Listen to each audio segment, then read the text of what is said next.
Good morning, my dear students. I hope you all are well and safe at home. So, here I am with my lecture number 23 of Commercial Studies, Class 9.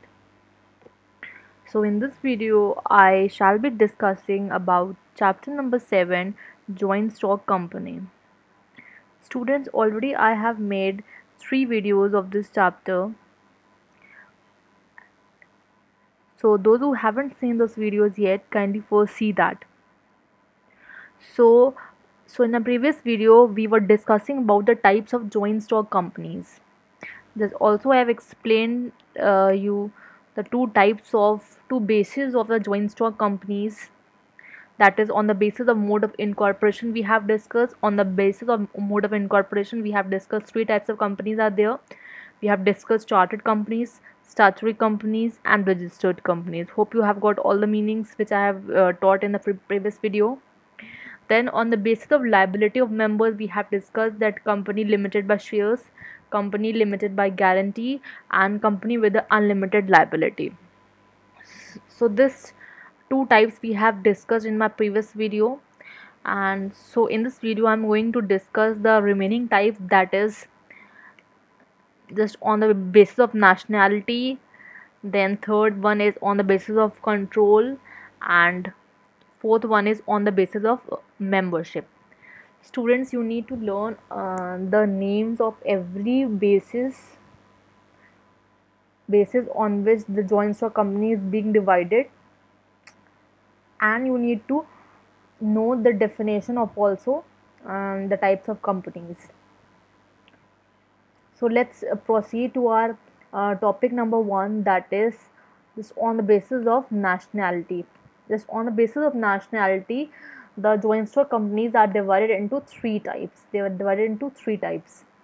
So the first type is Indian company. Now, what is Indian company? A company which is incorporated, which is the meaning of incorporated is established. Established in India under the Companies Act 2013 is known as Indian company. So any company which is established under the Companies Act, this is the official act. Companies Act 2013 is the official act, is under which all the companies are registered. Means if you want to register your company, you have to register under one act only, and that act is Companies Act 2013. So any company established under this act is known as Indian company, and it may carry on business outside India also. So it's not compulsory that that such companies should carry their business in India only. They can carry their business outside India only, but it should be compulsory that such a company should be established under the Companies Act 2013. Then only that company will be known as an Indian company. So remember, what is the main characteristic? That it should be established under the Companies Act 2013.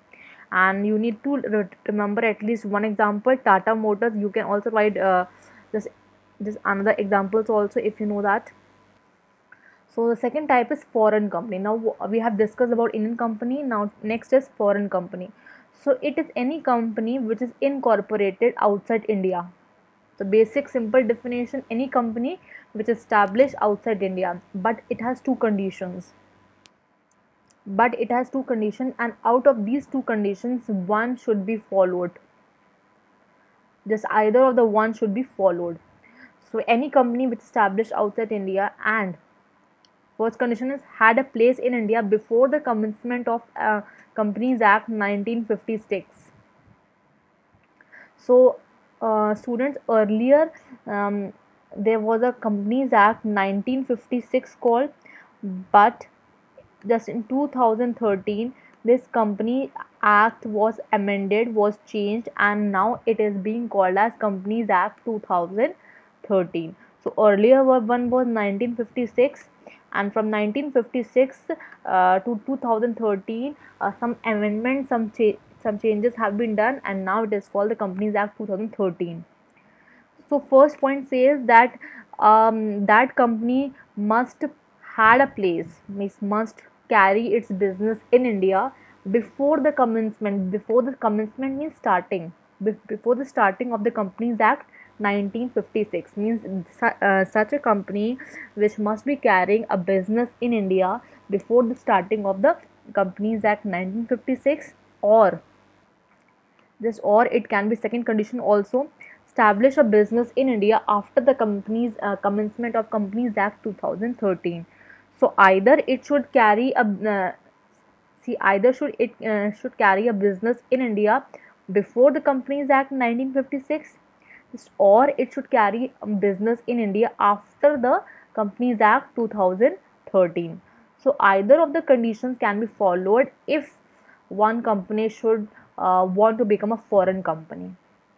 So foreign company can be defined any company which is incorporated outside India, had a place before the Companies Act 1956, or establishes business in India after the Companies Act 2013. And examples can be Nestle, Panasonic, etc.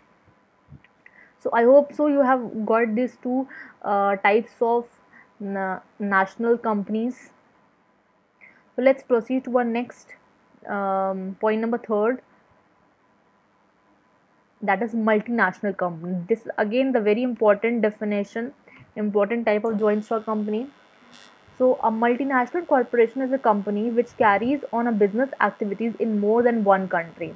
So any company which carries its business in more than one country, just in more than one country, such a company is known as multinational company. The name itself suggests multi means twice, the work done twice.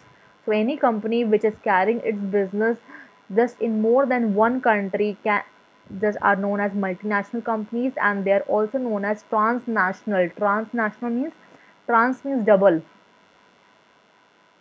transnational company. So any company which is carrying double business in more than one country, they are known as transnational company. And characteristics are sorry, your examples are Sony India, Philips. They are carrying their business just in more than one country. That is why they are known as multinational company.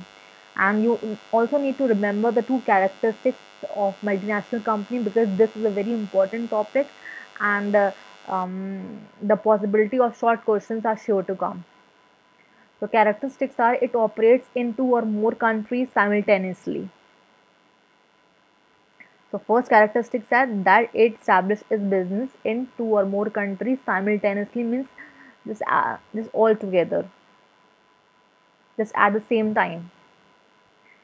Second, it is generally large in size, and generally it is very large in size because a multinational company requires a huge investment, and that is why it is very large in size. A small company cannot become a multinational company, because for a multinational company you must require a large amount of funds, because you need to transact your business in more than one country, and for that purpose you need a large amount of funds, and large amount of funds could be arranged by only a large company and not a small company, and hence it is very large in size.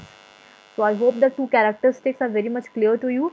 So you need to remember the definition of multinational company by heart, and you need to remember the two characteristics of multinational company also. In book it is given uh, four characteristics, but I have mentioned only two because you need to learn only two characteristics. These are easy one and you can easily remember these two characteristics. And also you need to learn at least two examples of multinational company. So I hope so you must have got all the types of joint stock company on the basis of nationality. Now we will focus on to the just other basis of, and now next basis is just on the basis of control. See, on the basis of control there are two types of companies. First is holding company and second is subsidiary company. Now if I explain you, before explaining you, let me just make these terms very easier for you. Holding company can also be called as a parent company. Parent, these are not the other names, but these are the names which will make you just understand very easily. This parent company. And subsidiary company can be termed as a daughter company. Daughter company.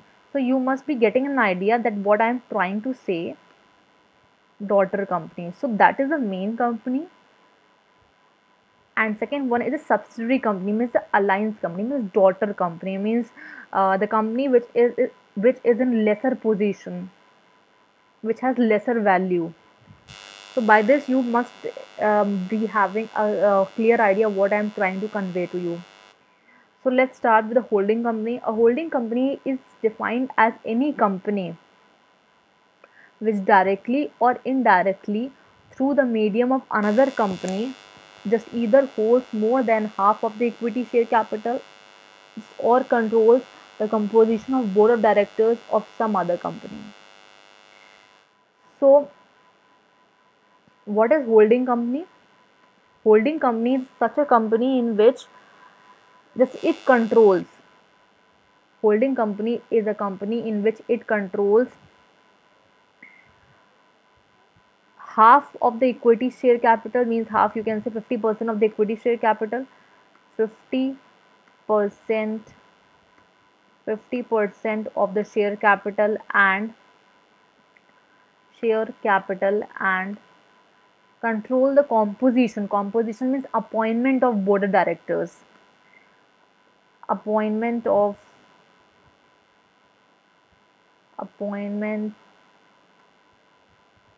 appointment of board of directors. So holding company is such a company which controls the 50% share capital and appointment of board of directors of some other company, means other company. Holding company is carrying its business, and plus it is carrying 50% of the share capital and also the appointment of board of directors of some other company. So that means it is a company which controls the equity share capital and the appointment of board of directors of some other company.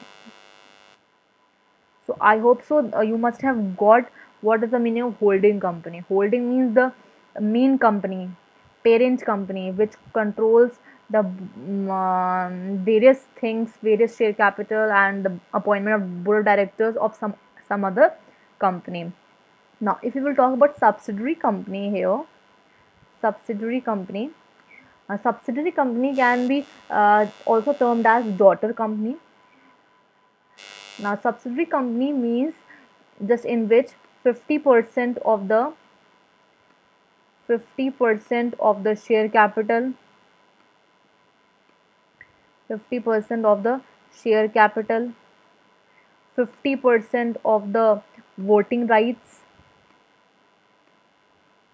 50% of the voting rights, voting rights, and just the appointment of appointment of the board of directors. All these things are being controlled by some other company,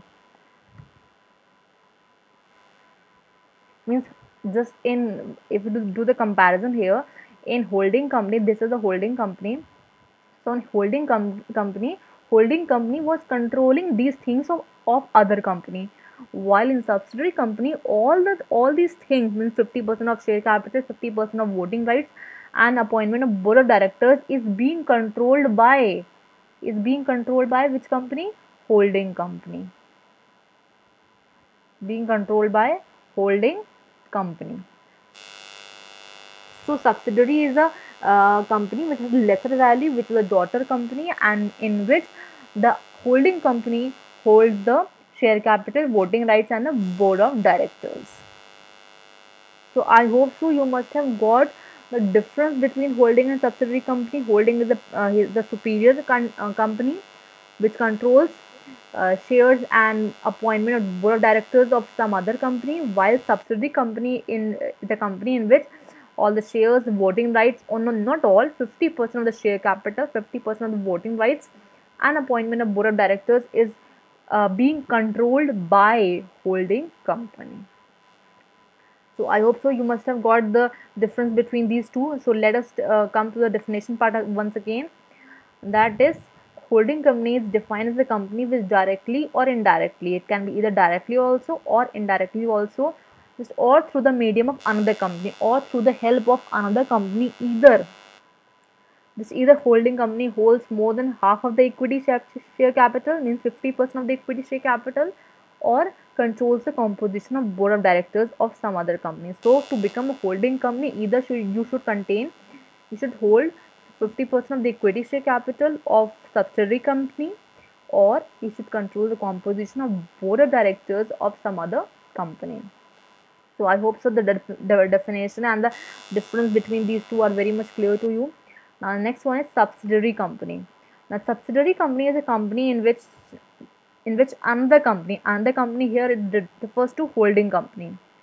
First to holding company holds more than 50% of the share capital, or holds more than 50% of the voting rights, or controls the right to appoint the director. So either this, out of three conditions, either conditions can be fulfilled to become a subsidiary company. So you need to learn the exact definition given in this video, and you can also learn from the book. Just the definition is same in both the video and the book. So let's proceed to our next basis. I hope so you must have got these two differences. Still, if you have any problems, mention in the comment section. Next is your on the basis of membership. Now on the basis of membership, there are three types of companies: private company, public company, and government company.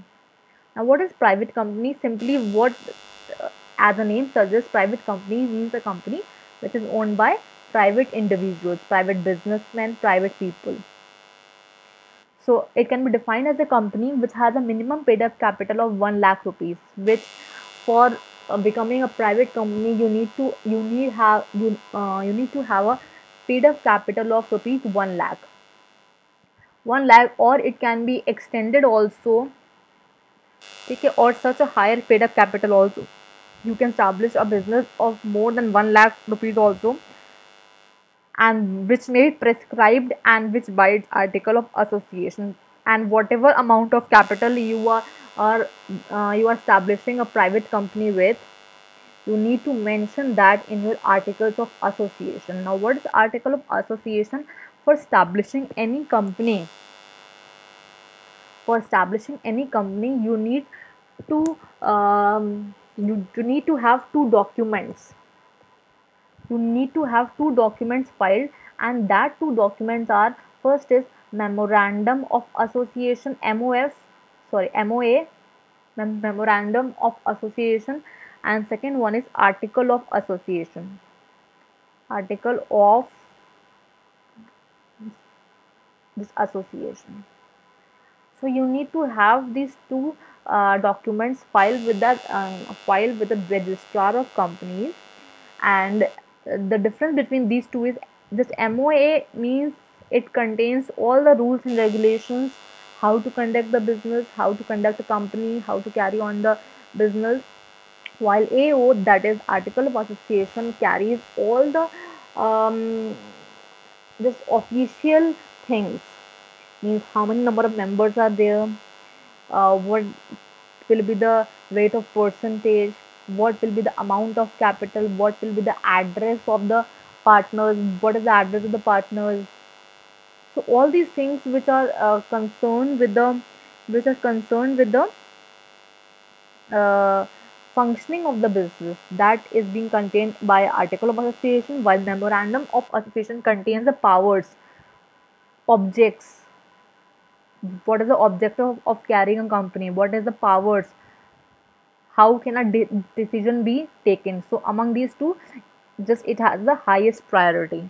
So capital, how much capital is being contributed by private company must be mentioned in the article of association. Now with that definition, you need to write 2 points also. This in your book it is given 4 points, but you can learn the 2 points, just any 2 points. So I have mentioned restricts the right of members to transfer its shares. So a private company members cannot transfer its shares. they cannot transfer its shares without the permission. And second one is limit the number of members to 200, and the maximum number of members can be 200, not more than, not beyond that 200. An example, you can write your LG Electronics. So a private company means a company which has a minimum paid up capital of 1 lakh rupees, or it can be higher also, as may be prescribed, and which by its article of association. Now, students, you must write the definition of private company as it is given here. You cannot miss any word, this otherwise the whole meaning of the definition of private company will change, because this definition is prescribed by Companies Act. So you cannot change any of the words according to you. You must write as it is, and also you need to mention 2 points, that is it, they cannot transfer its shares, and second one is limit the number of members to 200. So I hope so you must have got this type. Second type is public company. Now public company, this is a company in which is not a private company. First point is that a public company, it must be a company which is not a private company. Of course, a public company cannot become a private company, cannot be a private company. Second point is has a minimum paid up capital of 5 lakh rupees. So in a private company it was 1 lakh rupees, and the public company it has a 5 lakh rupees or such a higher paid up capital as may be prescribed, and it can be higher also, just whatever the conditions are. So it can be higher also. An example, a Tesco means Tata and Iron Steel Company and Reliance Company. So you can mention the examples also. So it is a company which is not a private company. Second, has a minimum capital of 5 lakh rupees, or it can be higher also. You can mention the examples also. Now, third one is government company. A company in which not less than 50% of the paid up share capital is held by central government or state government, or jointly by both. So any company which controls 51% of the equity share capital, uh, just by central government or state government or jointly by both, that is known as government companies.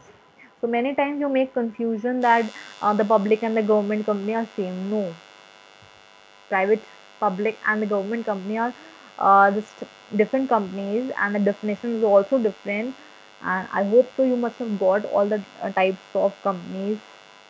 And with this we have completed our this topic, types of joint stock company, and this is the end of this video. I hope you must have got whatever I have taught to you, and thank you for watching. Do like and subscribe my channel, and have a nice day.